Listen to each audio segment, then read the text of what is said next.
With the end of the First World War, the heyday of the mining industry in Gwydir Forest was well and truly over. But as the mines disappeared, then the buildings disappeared and they are now in ruins in the forest. The country had an urgent need for timber production, and in the early 1920s the government established the Forestry Commission to help satisfy new demand.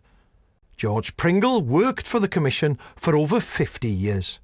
So the Commission came here and started planting in 1921.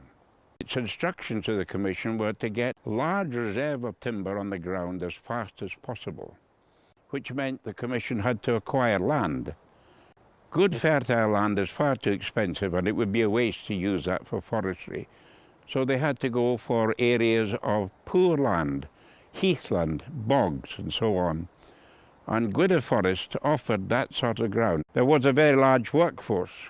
The forest was divided into 4 sections called beats, each beat managed by 1 or 2 foresters, supported by a foreman or a ganger, and had a workforce of round about 10 or 12 men.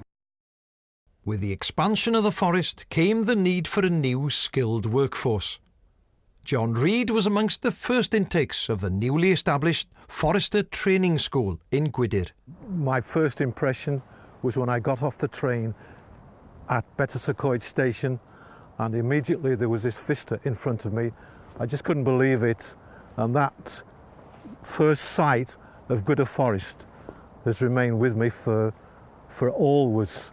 I'll never forget that day when I first arrived here. Well, the forestry school was pretty grim in many ways. Accommodation was very Spartan. We had to cut our own firewood. We were only allowed, I think, one bucket of coal a week, and the huts were so cold, there was no central heating there. And I'll always remember during one winter, I left my boots out by my bed, and in the morning the boots were frozen. Having said that, the good things outweighed those bad things because the comradeship was really very, very strong there. The Commission were desperate for foresters and only too keen to take people on. So it was a vast range of people, and that's what made up the school. So really we had to learn every part of forest life, which was very, very diverse. I think people had the impression that all we did was fell trees, but we had to do all aspects of forest life. Gwydir was becoming a highly productive forest. Bill Jones was one of the pioneers making the forest more accessible. I started off when I went on the roads department. I worked for about 12 years on the rock drilling, and we came here in the mid-60s, I would say, and it was known as the Golden Mile because the amount of time and money that was spent in going through it. And as you see, it's a massive piece of rock on both sides of the road. So we had to go right to the top and start drilling our way down.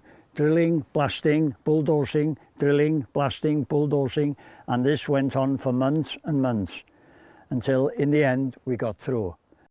It's strange, the place has changed a lot, and I haven't been back for quite a long time. When we were drilling it, it was just the naked rock, that's all we knew then. But I know up the top of this little knoll of rock here, we carved our names, so it'd be well worth having a look to see if we can see them. I remember years ago I could get up this quite quicker than I can now. I'm getting up there too. Right. Here we are. Here it is, yeah. Yeah, here it is, I found it. And as it happens, my name is right at the top here, W.T. Jones. And it's got the 29th of the 2nd, 1968. Isaac Hughes, he was one of the dozer men that somebody has put down there. D-O-Z-E-R, dozer men. But this was our floor then. We could walk onto here, we didn't have to climb like I did then. But we went down, as you see, about 20 metres or so after.